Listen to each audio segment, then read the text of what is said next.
विचार जैसा mobile TV पर देख लेते वैसा ही नकल करते।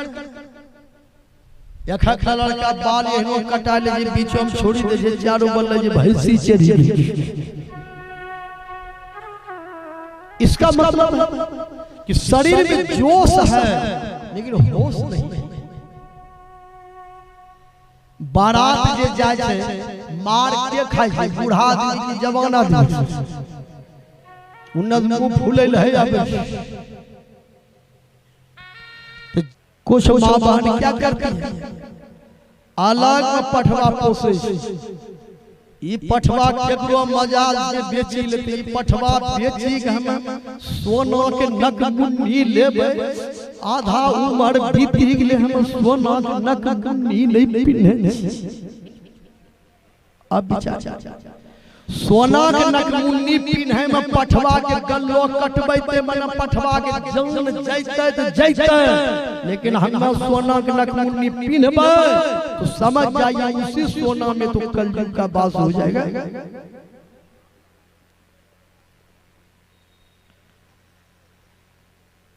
इसलिए गलत पैसा से सोना खरीदते हैं उसमें कलयुग का वास।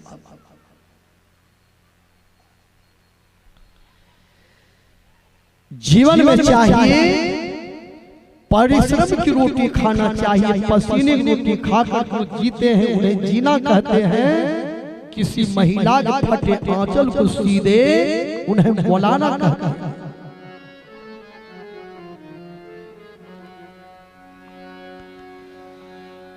अब हनुमान जी विचार कर रहे हैं कि क्या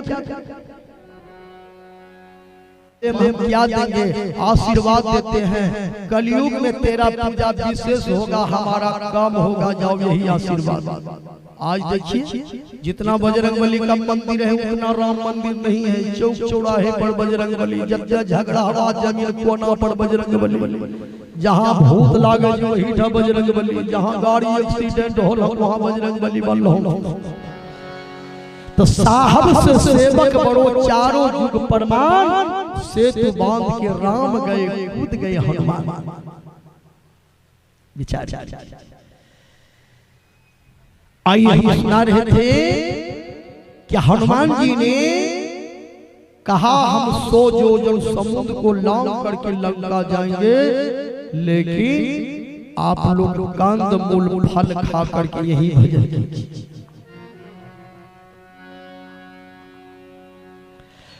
जो फल खाएंगे उसी से भजन। तामसी भोजन करने वाले से कभी भजन नहीं।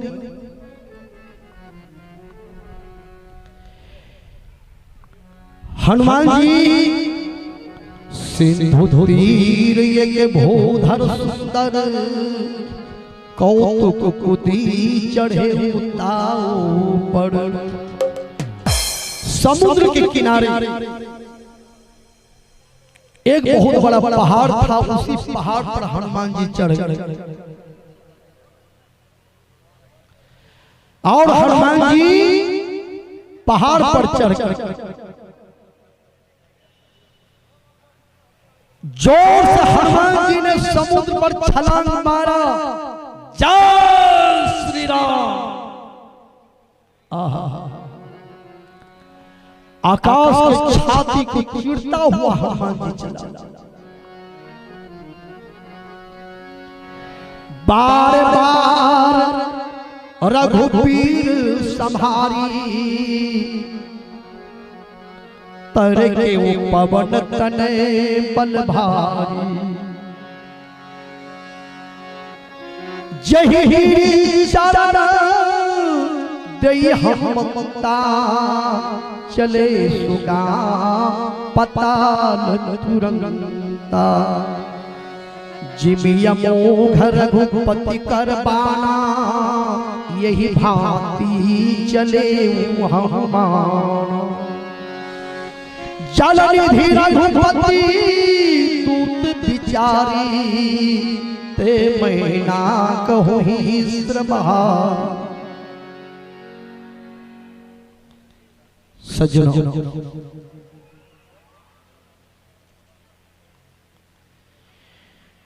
आकाश की छाती को चीरता हुआ हनुमान जी बार बार हनुमान जी भगवान श्री राम के नाम का स्मरण करते हुए जय श्री राम, जय श्री राम।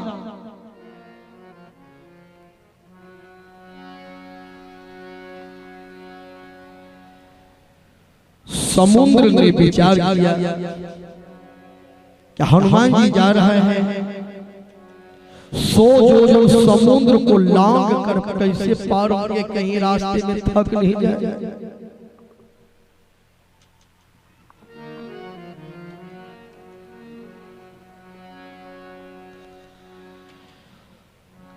समुद्र के अंदर एक महीना का पर्वत था, सोना का पहाड़।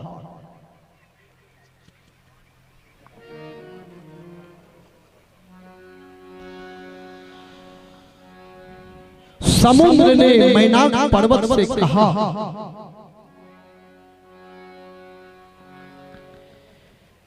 कि पवन का कर्ज है आपके ऊपर। वही पवन पुत्र हनुमान जी लंका जा रहा है, कहीं रास्ते में थक नहीं जाए, इसलिए थोड़ा सा ऊपर उठ जाइए और हनुमान जी को कहीं अपने ऊपर विश्राम करने के।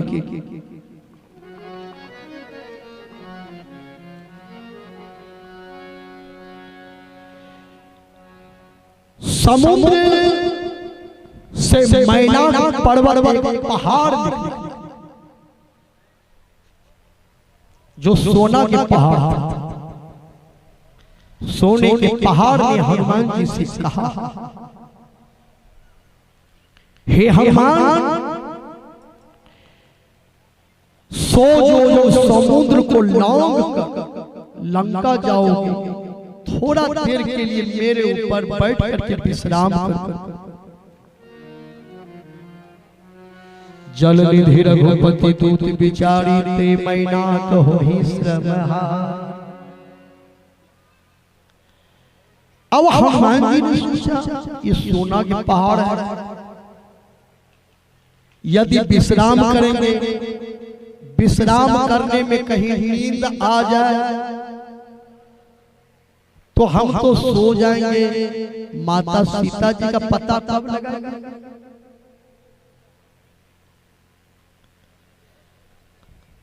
अब हनुमान जी विचार कर रही है सोना के पहाड़।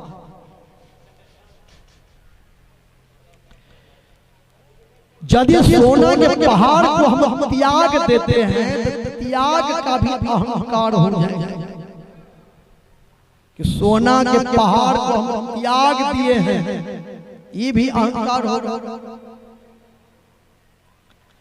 आदमी यदि कुछ दान भी करते हैं, त्याग करते हैं, तो कभी कभी उसका भी अहंकार होता है।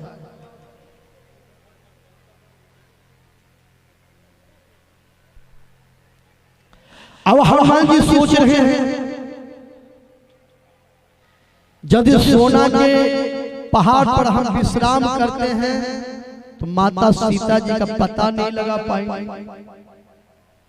अब क्या क्या दूसरी बात है कि भागवत में लिखा हुआ है कि भगवान श्री कृष्ण कहते हैं कि द्रव्य में मैं सोना हूं।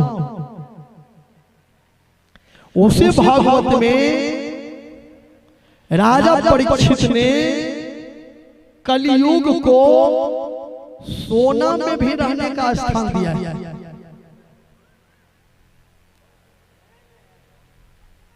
अब तो यहाँ झंझट है कि सोना में भगवान है कि सोना में कलयुग है, क्या है। तो संत महापुरुषों ने फैसला कर दिया कि परिश्रम की कमाई से जो सोना खरीदते हैं उसमें भगवान का दास है। चोरी बेईमानी गलत पैसा से जो सोना खरीदते हैं उसमें कलयुग का वास है। विचार